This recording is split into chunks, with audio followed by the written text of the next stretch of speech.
இந்த ஆக்சிஜன் ஃபேமிலியில் ஓசோனுடைய ப்ரிப்பரேஷன் பார்த்தோம். ஓசோனுடைய ப்ராப்பர்ட்டிஸ் காரணம். இப்போ இந்த ஓசோன் உடைய கான்சன்ட்ரேஷன் ஸ்மால் கான்சன்ட்ரேஷனாக இருக்கும்போது,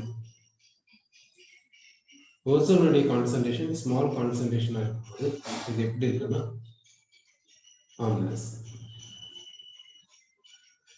அதாவது ஓசோன் கான்சன்ட்ரேஷன் கம்மியாக இருந்துச்சுன்னா இது ஒன்றும் நம்மளை அஃபெக்ட் பண்ணாது. ஆனால் ஓசோனுடைய கான்சன்ட்ரேஷன் அதிகமாக இருந்துச்சுன்னா இதனால என்ன ப்ராப்ளம் வரும்னாக்கா ஹெட்டேக் வரும். அடுத்து ப்ராப்ளம் பார்த்தீங்கன்னா நவ்சியா, NAUSEA நவ்சியா. அது மட்டும் இல்லாம இந்த கான்சன்ட்ரேஷன் ஆஃப் ஓசோன் அதிகமா இருந்துச்சுன்னா அந்த ஓசோன் என்ன ஆகும்னா எக்ஸ்ப்ளோட் ஆகும். எப்படி எக்ஸ்ப்ளோஷன் போகும்னா அதனால டேஞ்சரா எக்ஸ்ப்ளோஷன் போகும். ஏன் பார்த்தாக்கா இந்த ஓசோன் டீகம்போஸ் ஆச்சுன்னா ஆக்சிஜனை கொடுக்கும். இதை எப்படி பேலன்ஸ் பண்றோம்? இது வந்து கேஸ், இதுவும் கேஸ். இப்போ இதுக்கு டெல்டா H என்னன்னாக்கா நெகட்டிவ் எக்ஸோதெர்மிக். டெல்டா S எப்படி இருக்குதுன்னு பார்த்தீங்கன்னா lesser number of moles converting into higher number of moles. அதனால டெல்டா S எப்படி இருக்குன்னா பாசிட்டிவா இருக்கு. அப்போ டெல்டா H ஃபேவரபிளா இருந்து டெல்டா Sம் ஃபேவரபிளா இருந்தா எந்த டெம்பரேச்சர் எடுத்துக்கினாலும் டெல்டா G நெகட்டிவா தான் இருக்கும். அதாவது ஸ்பான்டேனியஸா தான் இருக்கும். அப்போ இந்த டீகம்போசிஷன் பார்த்தீங்கன்னா எந்த டெம்பரேச்சர்லயும் இது ஸ்பான்டேனியஸா தான் இருக்கும். அதனாலதான் இந்த ஹையர் கான்சன்ட்ரேஷன் ஆஃப் ஓசோன் வந்து டேஞ்சரஸ்லி எக்ஸ்ப்ளோசிவ் சொல்றது. ஹையர் கான்சன்ட்ரேஷன் ஆஃப் ஓசோன் என்னன்னு சொல்றோம்னா டேஞ்சரஸ்லி எக்ஸ்ப்ளோசிவ் சொல்லுவோம். அடுத்து இந்த ஓசோன் பவர்ஃபுல் ஆக்சிடைசிங் ஏஜென்ட்டா ஆக்ட் ஆகுது. எப்படி இந்த ஓசோன் வந்து பவர்ஃபுல் ஆக்சிடைசிங் ஏஜென்ட்டா ஆக்ட் ஆகுது எப்படி என்று பார்க்கலாம். இந்த ஓசோன் டீகம்போஸ் ஆயிட்டு நேசன்ட் ஆக்சிஜனை கொடுக்குது. இந்த நேசன்ட் ஆக்சிஜனை யூஸ் பண்ணி என்ன செய்யலாம்னா இந்த வாட்டரை வந்து பியூரிஃபை பண்றோம். ஒன்று இந்த நேசன்ட் ஆக்சிஜனை யூஸ் பண்ணி வாட்டர்ல இருக்கக்கூடிய ஜெர்ம்ஸ் எல்லாத்தையும் கொண்டுட்டு வாட்டரை வந்து ட்ரிங்கிங் வாட்டருக்கு சூட்டபிளா கன்வெர்ட் பண்ணலாம்.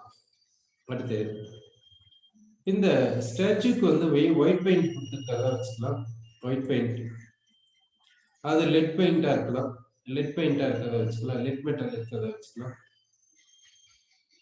இந்த ஒயிட் பெயிண்ட் நாளடைவில் என்ன ஆகுன்னா நாளுக்கு நாள் என்ன ஆகுன்னா இதனுடைய டல்னஸ் அதிகமாகும். அந்த ஒயிட்னுடைய பிரைட்னஸ் குறைஞ்சிட்டு டல்னஸ் அதிகமாயிட்டு இது என்னவா மாறுதுன்னா அப்படியே பிளாக்கா மாறும்.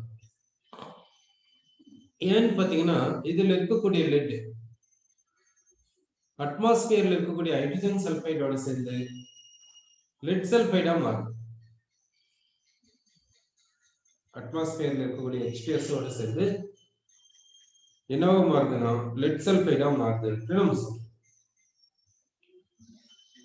இப்படி இந்த லெட் சால்ட் எல்லாமே லெட் சல்பைடா மாறிச்சுன்னா இந்த ஒயிட் வந்து அப்படியே பிளாக்கா மாறுது. சோ இதை மறுபடியும் இப்படி ஒயிட்டா கொண்டு வரதுக்கு என்ன பண்ணுது?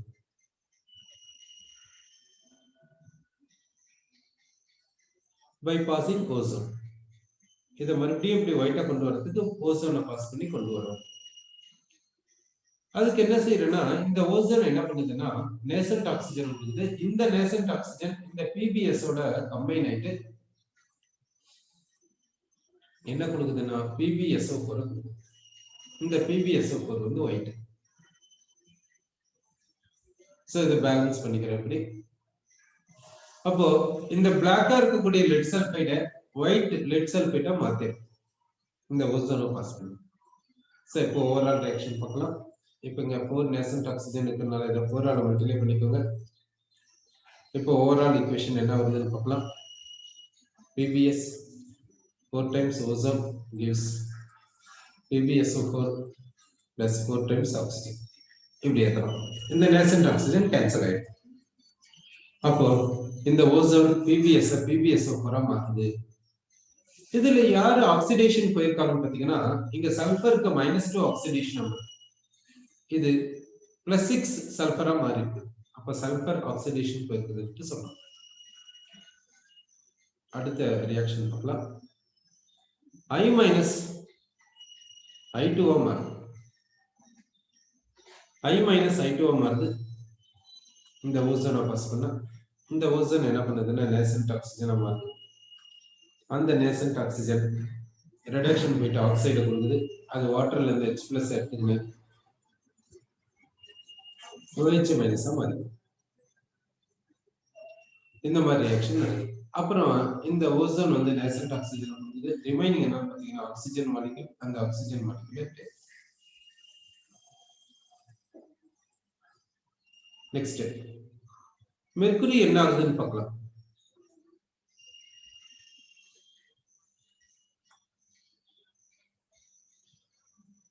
அடுத்து மெர்க்குரி எடுத்துக்கலாம்.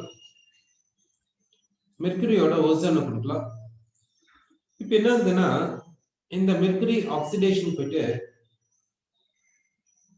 Hg+ மாறுது, மெர்குரஸா மாறுது. இது கொடுக்கக்கூடிய நேசன்ட் ஆக்சிஜன் ரிடக்ஷன் போயிட்டு ஆக்சைடா மாறுது. அப்படின்னா உங்களுக்கு என்ன கிடைக்குதுன்னா மெர்குரஸ் ஆக்சைடு கிடைக்குது. சோ இப்ப நமக்கு என்ன கிடைக்குதுன்னு பாத்தீங்கன்னா மெர்குரஸ் ஆக்சைடு கிடைக்குது. இந்த ஓசோன் நேசன்ட் ஆக்சிஜனை கொடுத்துட்டு ரிமைனிங் என்ன கொடுக்குதுன்னா O2 கேஸ் ஆக்சிஜனை கொடுக்குது. இப்ப இந்த ப்ராப்பர்ட்டினால இந்த கெமிக்கல் ரியாக்ஷன்னால என்ன ஆகும் பாத்தீங்கன்னாக்கா, பொதுவா மெர்க்குரி வந்து கிளாஸ்ல ஒட்டாது. ஆனா இப்படி ஃபார்ம் ஆயிடுச்சுன்னா கிளாஸ்ல ஒட்டும். இந்த மெர்க்குரி பாத்தீங்கன்னா மினிஸ்கஸ் காமிக்கும்.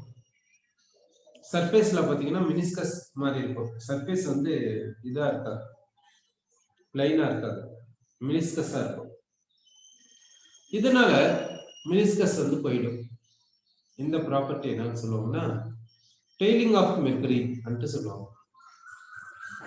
டெய்லிங் ஆஃப் மெர்க்குரி, அதாவது டெய்லிங் ஆஃப் மெர்க்குரினா மெர்க்குரியினுடைய இதனுடைய நேச்சர் போயிடும்.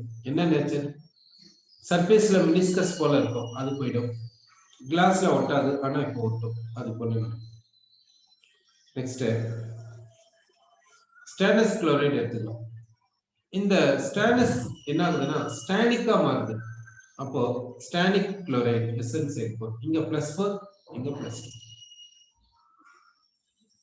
அப்போ Cl- வேணும், அதனால HCl சப்ளை பண்ணலாம். அடுத்து ஓசோனை கொடுக்கலாம். இந்த ஹைட்ரஜன் ஆக்சிஜனோட சேர்ந்து என்னவா மாறிக்குதுன்னா வாட்டரா மாறிக்குது. அதாவது இந்த ஓசோன் நேசன்ட் ஆக்சிஜனை கொடுக்கும். அந்த நேசன்ட் ஆக்சிஜன் ரிடக்ஷன் போயிட்டு ஆக்சைடா மாறும். அந்த ஆக்சைடு H+ எடுத்துக்கணும் வாட்டரா மாறும். இந்த ஓசோன்ல இருக்கக்கூடிய ஒவ்வொரு ஆக்சிஜனும் ரிடக்ஷன் போயிட்டு இப்படி வாட்டரா தான் மாறுது. இங்க ஆக்சிஜன் கேஸ் வரதில்லை. இந்த ஸ்டேனஸ் குளோரைட்ல மட்டும் ஆக்சிஜன் கேஸ் ரிலீஸ் ஆகிறது கிடையாது.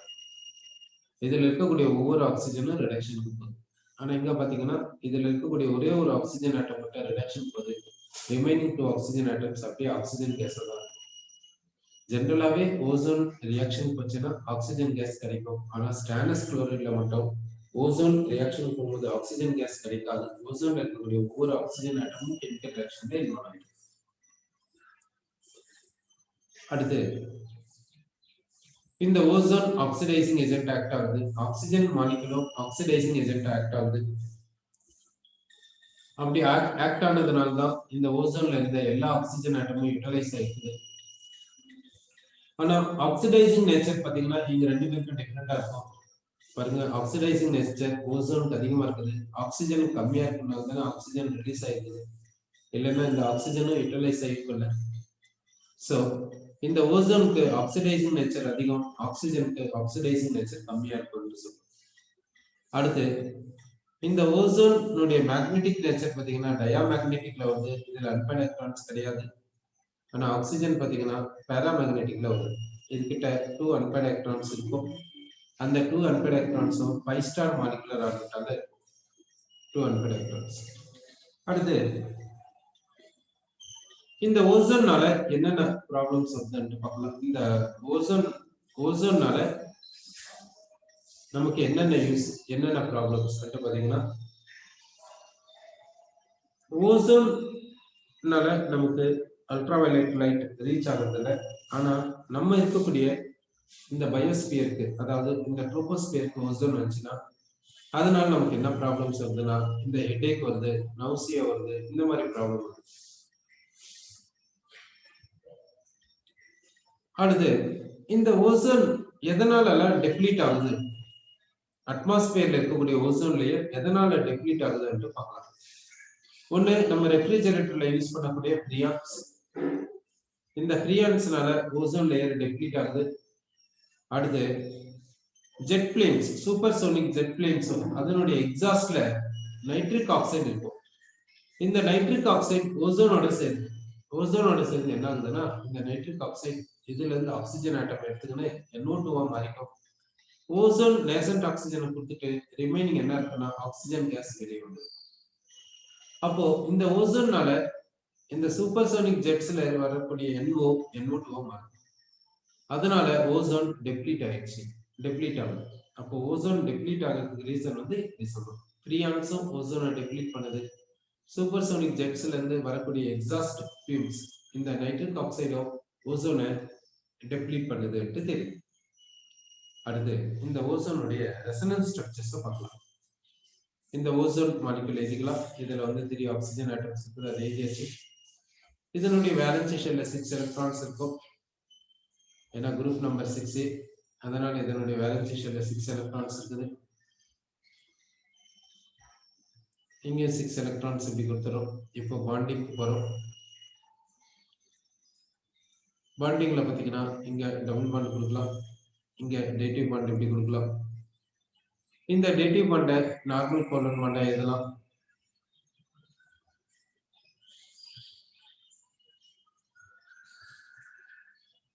இந்த டேட்டிவ் பாண்டை நார்மல் கோலன் பாண்டா எழுதிருக்கோம். இந்த ஆக்சிஜனுக்கு பாசிட்டிவ் சார்ஜ், இந்த ஆக்சிஜன் நெகட்டிவ் சார்ஜ் கொடுத்துருக்கோம். ஏன்னா இது டோனர், இது அக்செப்டர். இது வந்து வேக்கன்ட் ஆர்பிட்டால தான் இங்க கான்ட்ரிபியூட் பண்ணியிருக்குது. இப்போ இதனுடைய ரெசனன்ஸ் ஸ்ட்ரக்சர் எழுத போறோம். அந்த சிங்கிள் பாண்டை லெஃப்ட் சைடுல இருக்கக்கூடிய டபுள் பாண்டை ரைட் சைடு கொடுங்க. ரைட் சைடுல இருக்கக்கூடிய சிங்கிள் பாண்டை லெஃப்ட் சைடு கொடுத்துருங்க. சோ இது போல ரெசனன்ஸ் ஸ்ட்ரக்சர்ஸ் சொல்லலாம். அடுத்து ரெசனன்ஸ் ஹைபிரிட் எழுதலாம். ரெசனன்ஸ் ஹைபிரிட் எழுதும்போது என்ன பண்ணலாம்னா, ரெண்டு பக்கமும் சிக்மா பாண்ட் கொடுத்துடலாம். இந்த பக்கம் சிக்மா பாண்ட், இந்த பக்கமும் சிக்மா பாண்ட். இருக்கக்கூடிய ஒரு பை பாண்டை ரெண்டு பக்கமும் ஈக்குவலா டிவைட் பண்ணி கொடுக்குறோம். அப்போ இங்க ஆஃப் பை பாண்ட் வரும், இங்க ஆஃப் பை பாண்ட் வரும். இருக்கக்கூடிய மைனஸ் சார்ஜை 2 ஆக்சிஜன்ஸ்க்கு ஈக்குவலா டிவைட் பண்ணி கொடுக்குறோம். அப்போ ஒவ்வொரு ஆக்சிஜனுக்கு -1/2 வரும். சென்ட்ரல்ல இருக்கக்கூடிய ஆக்சிஜன் கிட்ட இருக்கக்கூடிய பிளஸ் சார்ஜ் அப்படியே கொடுத்துடலாம்.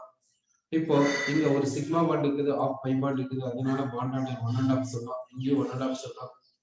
இங்க பாண்ட் ஆர்டர் ஈக்குவலா இருக்கறனால இதனுடைய பாண்ட் ஸ்ட்ரென்த் ஈக்குவலா இருக்கும். சோ இதனுடைய பாண்ட் லென்த் ஈக்குவலா இருக்குதுன்னு சொல்றோம். அடுத்து இந்த ஓசோனை எதுக்கெல்லாம் யூஸ் பண்ணலாம்னு பார்க்கலாம். இந்த ஓசோனை எதுக்கு யூஸ் பண்றாங்கன்னா, இந்த ஓசோனை ஜெர்மிசைடா யூஸ் பண்றாங்க. அதாவது ஜெர்ம்ஸ் எல்லாத்தையும் கில் பண்றதுக்காக யூஸ் பண்றாங்க. டிஸ்இன்ஃபெக்டன்ட்டா யூஸ் பண்றோம். இந்த ஓசோனை.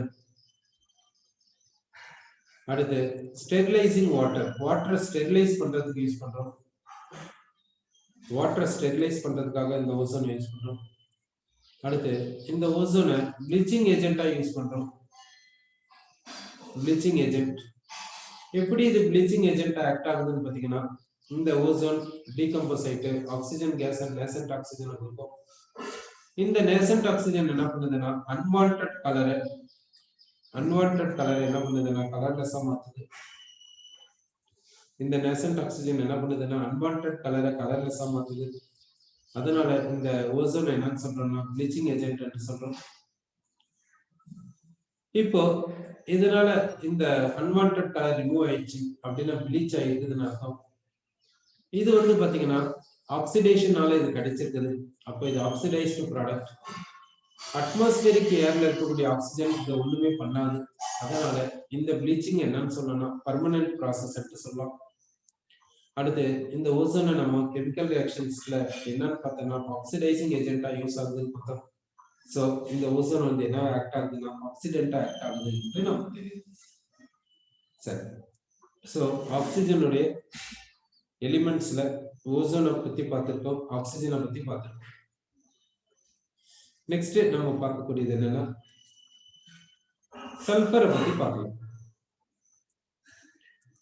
இந்த சல்பர்னு சொல்லும்போது இந்த சல்பர் நமக்கு எங்க இருந்து கிடைக்குதுன்னா எர்த் கிரஸ்ட்ல இருந்து நமக்கு இந்த சல்பர் கிடைக்குது. அந்த சல்பரை பத்தி பார்க்கலாம். இப்போ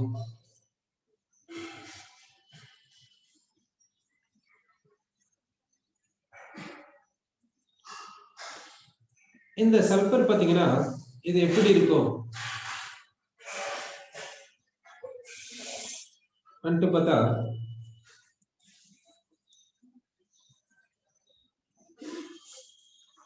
ஒரு கிறிஸ்டல் அரேஞ்ச்மெண்ட் எப்படி இருக்குதுனாக்கா ஆக்சியல் டிஸ்டன்சஸ் எப்படி இருக்குதுன்னா A is not equal to B is not equal to C அப்படி இருக்குது. ஆக்சியல் டிஸ்டன்சஸ் எப்படி இருக்குது, அதாவது x axis distance, y axis distance, z axis distance எப்படி இருக்குது. அடுத்து ஆங்கிள்ஸ் பாத்தீங்கன்னா ஆக்சியல் ஆங்கிள்ஸ் எப்படி இருக்குதுன்னா alpha equal to beta equal to gamma is equal to 90 degree இப்படி இருக்கு. இது போல ஒரு சல்பர் பாசிபிலிட்டி, சல்பர் எலிமெண்ட் இந்த மாதிரி கேட்டகரியில வரும், இந்த மாதிரி கிறிஸ்டல் ஸ்ட்ரக்சர்ல வரும். அடுத்த கேட்டகரி எப்படி வருதுன்னு பாத்தீங்கன்னா நெக்ஸ்ட் பாசிபிலிட்டி என்னன்னு பாத்தீங்கன்னாக்கா axial distances A is not equal to B is not equal to C. Axial distances எப்படி இருக்கு, axial angles எப்படி இருக்குன்னா alpha equal to gamma is equal to 90 degree. Alpha equal to gamma equal to 90 degree. Beta is not equal to 90 degree. Beta is not equal to 90 degree. Alpha equal to gamma equal to 90 degree. Beta is not equal to 90 degree. இப்படி இருக்கு. இந்த மாதிரி two பாசிபிலிட்டிஸ்ல வருது இந்த sulphur. இந்த இது என்னன்னு சொல்றேன்னா இந்த மாதிரி சல்பர் என்னன்னு சொல்றேன்னா ராம்பிக் சல்பர் சொல்றோம். இந்த மாதிரி சல்பர் என்னன்னு சொல்றேன்னா மோனோக்ளினிக் சல்பர் சொல்றோம். இந்த மாதிரி கேட்டகரியில வரத ராம்பிக் சல்பர் என்று சொல்றோம். இந்த மாதிரி கேட்டகரியில வரத மோனோக்ளினிக் சல்பர் என்று சொல்றோம். இப்போ இந்த ராம்பிக் சல்பர்ல இருக்கக்கூடிய கான்ஸ்டிட்யூவன்ட் பார்ட்டிகல்ஸ், அதாவது கார்னர்ஸ்ல இருக்கக்கூடிய ஒவ்வொரு பார்ட்டிகல் என்னன்னு பாத்தீங்கன்னா எசைட் மாலிகுல். ஒரு கார்னர்னா அதுல ஒரு எசைட் மாலிகுல் இருக்கு. அதே போல இதுலயும் பாத்தீங்கன்னா ஒரு கார்னர்னா அதுல ஒரு எசைட் மாலிகுல் இருக்கு. ஒரு கார்னர்னா அதுல ஒரு எசைட் மாலிகுல். கான்ஸ்டிட்யூவன்ட் பார்ட்டிகல்ஸ் என்னன்னா எசைட் மாலிகுல்ஸ் அப்படின்னு. ஒவ்வொரு எசைட் எப்படி இருக்குன்னா கிரவுனா இருக்கும், கிரவுன் ஷேப்ல. சோ இப்போ இந்த சல்பர்ல என்ன பாசிபிலிட்டி வருதுன்னா ஒன்னு ராம்பிக் சல்பர் பாசிபிலிட்டி வருது, இன்னொன்னு மோனோக்ளினிக் சல்பர் பாசிபிலிட்டி வருது. இதே போல பாத்தீங்கன்னா இன்னும் நிறைய ஃபார்ம்ஸ் இருக்குது. இன்னொன்னு பாத்தீங்கன்னா பிளாஸ்டிக் சல்பர் இருக்குது. அடுத்து இந்த சல்பர்ல இந்த இடத்துல ஒவ்வொரு கான்ஸ்டிட்யூவன்ட் மாலிகுலும் எப்படி இருக்குதுன்னா எசைட்டா இருக்கு. அப்படின்னா எந்த ஒரு சல்பர் எடுத்தாலும் இப்படிதான் இருக்குமா பாத்தீங்கன்னா இப்படிதான் இருக்கணும்ன்ற அவசியம் கிடையாது. இப்படிதான் எசைட் இருக்கணும் என்றது கிடையாது. எப்படி இருக்குன்னா ரிங்கா தான் இருக்கும். ஆனா அந்த ரிங்ல சல்பர் ஆட்டம்ஸ் எத்தனை இருக்கலாம்னா 6 to 20 இருக்கலாம். 6 சல்பர் ஆட்டம்ஸ் இருக்கலாம், இல்ல 7 இருக்கலாம், இல்ல 9 இருக்கலாம், இல்ல 10 இருக்கலாம். இது போல 20 வரைக்கும் இருக்கும். ஒவ்வொரு ரிங்லையும் ஒரு ரிங்ல வந்து 15 சல்பர் ஆட்டம்ஸ் இருக்கலாம். மோஸ்ட்லி பாத்தீங்கன்னா இந்த 8 இருக்குது சொல்றோம். சரி, இப்போ 6 சல்பர் ஆட்டம்ஸ் இருந்துச்சுன்னா அது எப்படி இருக்கும்? இப்போ ஒரு மாலிகுல்ல 6 சல்பர் ஆட்டம்ஸ் இருக்கு.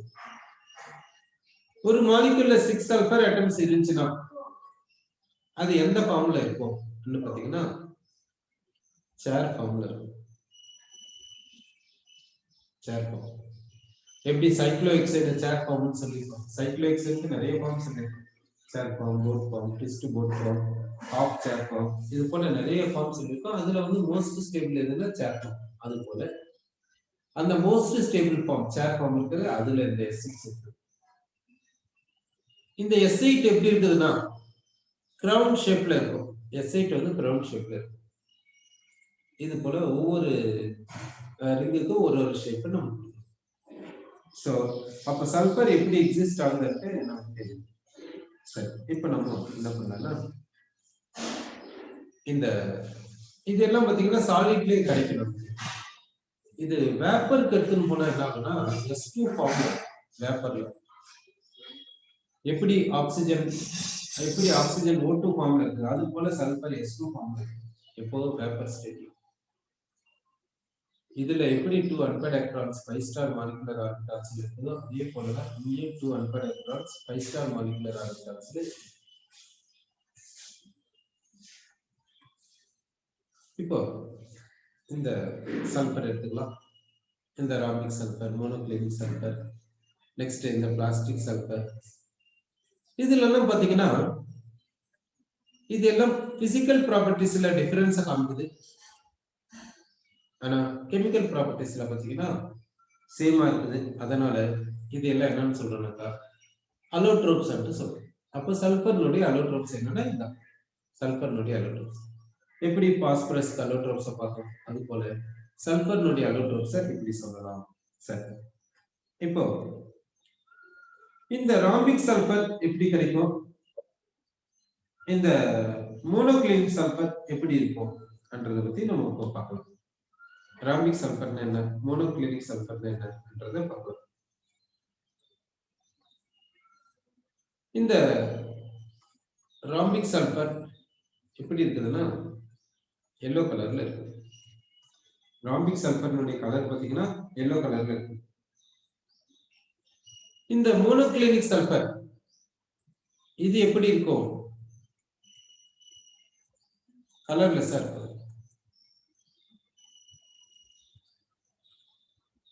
அடுத்து இது எப்படி பார்க்கிறதுக்கு எப்படி இருக்குன்னா நீடில் ஷேப்ல இருக்கும். நீடில் எப்படி இருக்குதோ அந்த ஷேப்ல இருக்கும். இந்த கிறிஸ்டல்ஸ் நீடில் ஷேப்ல இருக்கும். நெக்ஸ்ட் இது வாட்டர்ல இன்சாலுபிளா இருக்கு. இது வாட்டர்ல இன்சாலுபிளா இருக்கு. இது ராம்பிக் சல்பர். ராம்பிக் சல்பர் வந்து வாட்டர்ல இன்சாலுபிளா இருக்கு. அடுத்து கார்பன் டைசல்பைட்ல பாத்தீங்கன்னா டிசால்வ் ஆகும். கார்பன் டைசல்பைட்ல சாலுபிளா இருக்கு. கார்பன் டைசல்பைட்ல சாலுபிளா இருக்கு. இந்த மோனோக்ளினிக் சல்பர் பாத்தீங்கன்னா கார்பன் டைசல்பைட்ல சாலுபிளா இருக்கு. கார்பன் டைசல்பைட்ல சாலுபிளா இருக்கு. வாட்டர்ல எப்படி இருக்கும், சாலுபிளா இருக்குமா இருக்காதா என்றது நம்ம பார்க்கணும். அடுத்து ஆர்கானிக் சால்வெண்ட்ஸ் எடுத்துக்கிறோம். இந்த ஆர்கானிக் சால்வெண்ட்ஸ்ல எப்படி இருக்கும் பார்க்கலாம். ஆர்கானிக் சால்வெண்ட்ஸ் என்னன்னு பாத்தீங்கன்னா benzene, alcohol, ether. Benzene, alcohol, ether. இதுல எல்லாம் பாத்தீங்கன்னா ராம்பிக் சல்பர் என்ன ஆகுதுன்னா பார்ஷியலி சாலுபிள். அப்படின்னா இதுகிட்ட கோவலன்ட் நேச்சர் அதிகமா இருக்குதுன்னு அர்த்தம். பார்ஷியலி சாலுபிள் ராம்பிக் சல்பர் இந்த பென்சீன், ஆல்கஹால், ஈத்தர் இதெல்லாம் எப்படி டிசால்வ் ஆகுதுன்னா பார்ஷியலி சாலுபிள் என்று சொல்லுங்க. அப்படின்னா இதுக்கு வந்து கோவலன்ட் இருக்குது. ஏன் கோவலன்ட் இருக்குதுன்னா இப்ப S8ல பாத்தீங்கன்னா சல்பர் ஆட்டம்ஸ் இடையில கோவலன்ட் மட்டும் தான் இருக்குது. இப்ப மோனோக்ளினிக் சல்பர் என்ன பண்ணும்ன்றதை நம்ம பார்க்கலாம். ராம்பிக் சல்பர் பார்ஷியலி சாலுபிளா இருக்குது. ஆனா மோனோக்ளினிக் சல்பர் எப்படி இருக்கும் என்றதையும் நம்ம பார்க்கலாம். சரி, இப்ப இந்த ராம்பிக் சல்பர் எந்த டெம்பரேச்சர்ல எக்ஸிஸ்ட் ஆகும்னு பாத்தீங்கன்னா, it will exist up to 369 Kelvin. 369 Kelvin temperature வரைக்கும் இது எக்ஸிஸ்ட் ஆகும். இந்த ராம்பிக் சல்பரை இன்னொரு மாதிரி எப்படி சொல்லுவாங்கன்னா ஆல்பா சல்பர் என்று சொல்லுவாங்க. ஆல்பா சல்பர் அப்படின்னு சொல்லுவாங்க. இந்த ராம்பிக் சல்பர் எந்த டெம்பரேச்சர் வரைக்கும் எக்ஸிஸ்ட் ஆகுதுன்னா up to 369 Kelvin அந்த டெம்பரேச்சர் வரைக்கும் எக்ஸிஸ்ட் ஆகும். இந்த மோனோக்ளினிக் சல்பருக்கு இன்னொரு பேர் என்னன்னா பீட்டா சல்பர். இது எந்த டெம்பரேச்சர்ல எக்ஸிஸ்ட் ஆகும்னு பாத்தீங்கன்னா above 369 Kelvin. இந்த மோனோக்ளினிக் சல்பருக்கு இன்னொரு பேர் பீட்டா சல்பர்னு சொல்றோம். இது எந்த டெம்பரேச்சர்ல எக்ஸிஸ்ட் ஆகுதுன்னா above 369 Kelvin. இப்போ பாய்லிங் பாயிண்ட் ஆஃப் வாட்டர் எவ்வளவு 373 Kelvin. அப்படின்னா இந்த இடத்துல எல்லாம் நம்ம சொல்றதுக்கு கொஞ்சம் டிஃபிகல்ட்டி இருக்கு. பாய்லிங் பாயிண்ட் ஆஃப் வாட்டர் வந்து 373 Kelvin. இது எந்த டெம்பரேச்சர்ல எக்ஸிஸ்ட் ஆகுது இந்த monoclinic sulphur greater than 369 Kelvin. அப்படின்னா near to boiling point of water. அப்படி இருக்கும்போது கொஞ்சம் சொல்றது கஷ்டமா இருக்கு. அதே மாதிரி இங்கேயும் எப்படி இருக்குன்னு சொல்றது கஷ்டமா இருக்கு. ஏன்னா இந்த மோனோக்ளினிக் சல்பருடைய டெம்பரேச்சர் பாத்தீங்கன்னா இது ரூம் டெம்பரேச்சர்ல இது எக்ஸிஸ்ட் ஆகாது. இந்த பீட்டா சல்பர் வந்து ரூம் டெம்பரேச்சர்ல எக்ஸிஸ்ட் ஆகவே ஆகாது. ரூம் டெம்பரேச்சர்ல என்ன எக்ஸிஸ்ட் ஆகும்னா ஆல்பா சல்பர் மட்டும் தான் ரூம் டெம்பரேச்சர்ல எக்ஸிஸ்ட் ஆகும். இந்த பீட்டா சல்பர் ரூம் டெம்பரேச்சர்ல எக்ஸிஸ்ட் ஆகாது. டெம்பரேச்சர் 369 கெல்வினுக்கு மேல இருந்தாதான் மோனோக்ளினிக் சல்பர் எக்ஸிஸ்ட் ஆகும். அப்படின்னா இதனுடைய டெம்பரேச்சரை நீங்க 369 கெல்வினுக்கு கீழே கொண்டு வந்துட்டீங்கன்னு வச்சுக்கோங்க, இந்த பீட்டா சல்பர் அப்படியே ஆல்பா சல்பரா மாறி. அப்போ இதனுடைய டெம்பரேச்சரை 369 கெல்வினுக்கு கீழே கொண்டு வந்துட்டா இது என்ன ஆயிடுதுன்னா அப்படியே ஆல்பா சல்பரா மாறிடும்.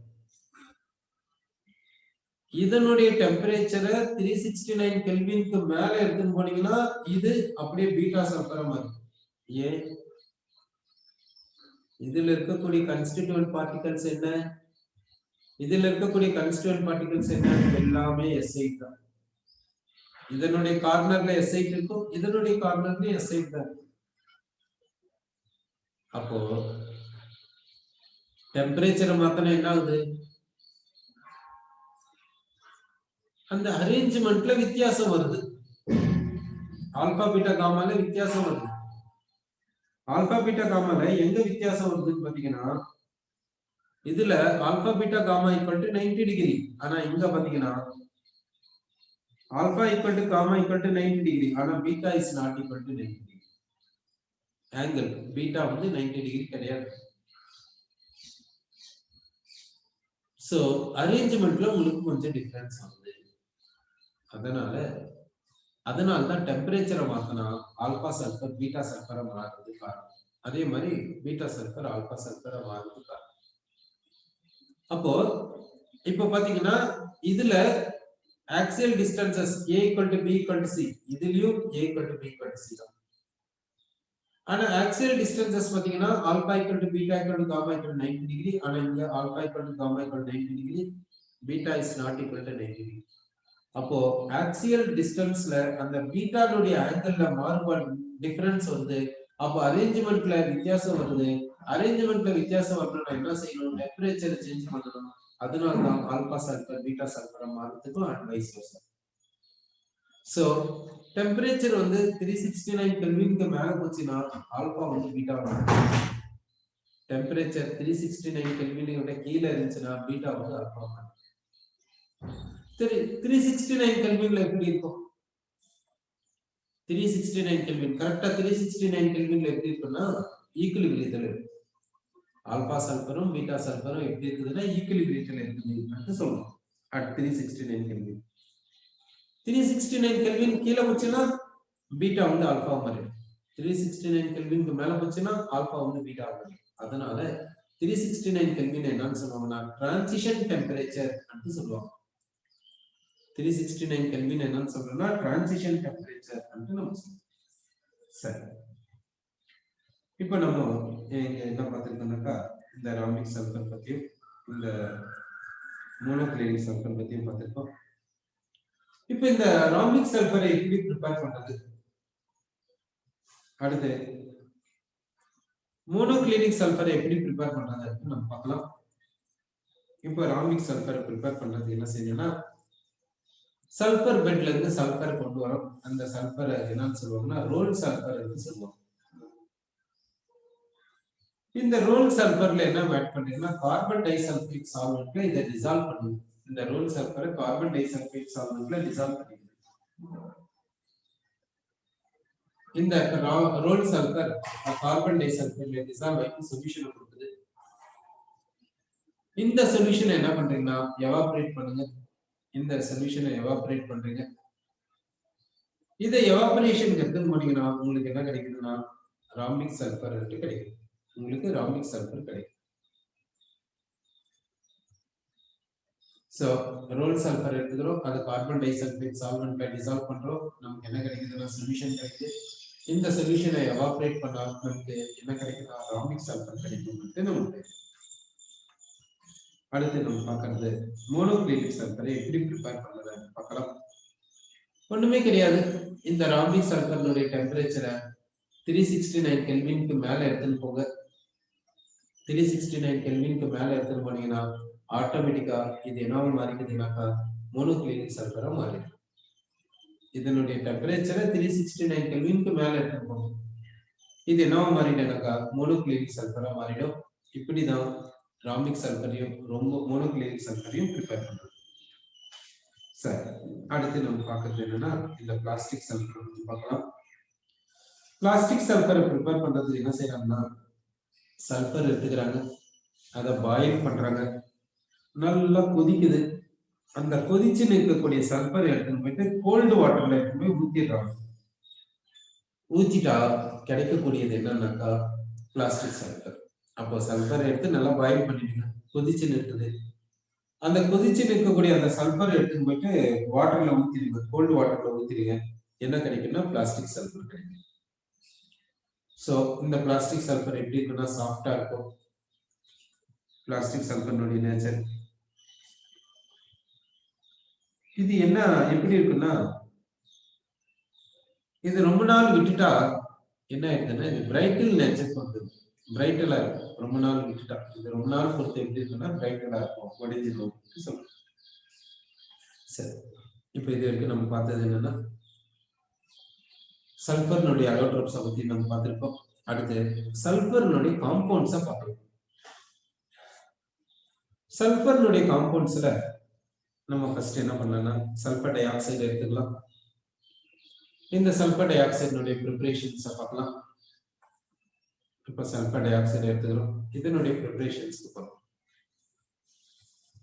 இப்ப சல்ஃபரை அட்மாஸ்பரிக் ஏர்ல பர்ன் பண்ணீங்கன்னா பர்ன் பண்ண வச்சீங்கன்னா உங்களுக்கு என்ன வரும்னா சல்ஃபர் டை ஆக்சைடு. சல்ஃபரை அட்மாஸ்பரிக் ஏர்ல பர்ன் பண்றதுக்கு அலோவ் பண்ணீங்கன்னா சல்ஃபர் வந்து பர்ன் ஆயிட்டு என்ன கொடுக்கும்னா சல்ஃபர் டை ஆக்சைடு கொடுக்கும். அடுத்து சல்ஃபைட் சால்ட். சல்ஃபைட்டை டைலூட் ஆசிடோட ட்ரீட் பண்ணீங்கன்னா டைலூட் ஆசிடோட ட்ரீட் பண்ணா என்ன கிடைக்கும்னா சல்ஃபர் டை ஆக்சைடு கேஸ் கிடைக்கும். சல்ஃபைட்டை டைலூட் ஆசிடோட ட்ரீட் பண்ணா சல்ஃபர் டை ஆக்சைடு கிடைக்கும். எந்த சல்ஃபைட் சால்ட் வேணாலும் எடுத்துக்கணும், அதை டைலூட் ஆசிடோட ட்ரீட் பண்ணுங்க, அது என்ன கொடுக்குன்னா சல்ஃபர் டை ஆக்சைடு கேஸ் கொடுக்கும். அடுத்து சல்ஃபைடு ஓர்ஸ். சல்ஃபைடு ஓர்ஸ் எடுத்துக்கலாம். For example iron pyrites. இது என்னன்னா அயன் பைரைட்ஸ் என்று சொல்றோம். இது சல்ஃபைடு ஓர். இந்த அயன் பைரைட்ஸை ரோஸ்டிங் எடுத்துன்னு போறோம். இப்போ நம்ம என்ன எடுத்துக்கணும்னா அயன் பைரைட்ஸ் எடுத்துக்கணும், FeS2. இதை ரோஸ்டிங் எடுத்துன்னு போறோம். ரோஸ்டிங் எடுத்துன்னு போனா ரோஸ்டிங் என்ன பண்றதுன்னா ஏர் பாஸ் பண்ணி ஹீட் பண்றது. அப்ப என்ன ஆகுனாக்கா இந்த சல்பர் டை ஆக்சைடா மாறும். இந்த அயன் வந்து ஃபெரிக் ஆக்சைடா மாறும். ஃபெரிக் ஆக்சைடா மாறிடுச்சு. இப்ப இங்க என்னாச்சுன்னா சல்பர் டை ஆக்சைடா மாறி இருக்குது, அயன் வந்து ஃபெரிக் ஆக்சைடா மாறி. இப்போ இத எப்படி பேலன்ஸ் பண்றதுன்னு பார்க்கலாம். இந்த அயன் எந்த இதுல இருக்குதுன்னா Fe2+ இருக்குது. அப்படின்னா இங்க 2+னா இங்க 2-, அப்போ S2 2-னா ஒவ்வொரு சல்பருக்கும் -1 கொடுக்கலாம். எப்படி பெராக்சைடுல ஒவ்வொரு ஆக்சிஜனுக்கு -1 கொடுக்குறீங்க அது மாதிரி இங்க கொடுத்துருக்கோம். Plus oxygen. இப்போ என்ன கிடைக்குதுன்னா sulphur di oxide and ferric oxide Fe2O3 கிடைக்குது. இப்போ இது வந்து +2 வந்து என்னவா மாறி இருக்குதுன்னா +3 மாறி இருக்குது. அப்படின்னா லாஸ் ஆஃப் 1 எலக்ட்ரான், ஒரு எலக்ட்ரான் லாஸ் ஆகுது ஒரு Fe. இந்த சல்பர் -1 இங்க என்ன மாறி இருக்குதுன்னா +4 மாறி இருக்குது. அப்படின்னா லாஸ் இருக்கும். லாஸ் எவ்வளவுன்னு பாத்தீங்கன்னாக்கா -1 +4 மாறுதுனாக்கா 5 எலக்ட்ரான்ஸ் லாஸ் ஆயிருக்குது. இங்க 2 சல்பர் இருக்கிறதுனால 10 எலக்ட்ரான்ஸ் எழுதிக்கலாம். அப்போ டோட்டலா எத்தனை எலக்ட்ரான்ஸ் லாஸ்னா 11 எலக்ட்ரான்ஸ் லாஸ். 11 எலக்ட்ரான்ஸ் லாஸ் ஆகுது ஒரு FeS2னால. ஒரு FeS2னால 11 எலக்ட்ரான்ஸ் லாஸ் ஆகுது. ஆக்சிஜனுக்கு 0 ஆக்சிடேஷன் நம்பர், இங்க -2. அப்படின்னா இது என்ன ஆகுதுன்னா கெயின் வந்து பாத்தீங்கன்னா 2 எலக்ட்ரான்ஸ், இங்க 2 ஆக்சிஜன் ஆட்டம்ஸ், அதனால 4 எலக்ட்ரான்ஸ். இங்க 11, இங்க 4. அப்படின்னா லாஸும் கெயினும் ஈக்குவலா இல்ல. அப்ப லாஸும் கெயினும் ஈக்குவலைஸ் பண்றதுக்காக என்ன பண்றீங்கன்னா அப்படியே கிராஸ் மல்டிப்ளை பண்ணிடுங்க. இதை 4ஆல மல்டிப்ளை பண்ணிடுங்க, இதை 11ஆல மல்டிப்ளை பண்ணிடுங்க. அப்போ ஆக்சிஜன் 11 டைம்ஸ், FeS2 4 டைம்ஸ். அப்படி இருக்கு. ரெஸ்ட் ஆஃப் தி திங்ஸ் உங்களுக்கு ஈஸியா பேலன்ஸ் பண்ணிடலாம். சல்பர் வந்து 8, ஓகே, அயன் வந்து 4, அதனால இல்லை. இப்போ ஆக்சிஜன் வந்து ஆட்டோமேட்டிக்கா பேலன்ஸ் ஆகிருக்கணும். ஏன்னா எல்லாத்தையும் பேலன்ஸ் பண்ணி முடிச்சாச்சு. இப்போ இருக்குது என்னன்னா ஆக்சிஜன் மட்டும்தான். அப்போ ஆக்சிஜன் ஆட்டோமேட்டிக்காக பேலன்ஸ் ஆகிருக்கணும். அப்படி ஆயிருச்சுன்னா கரெக்ட். சரி, இந்த மெத்தட் தான் என்னன்னு சொல்றோம்னா ரோஸ்டிங் என்று சொல்றோம்.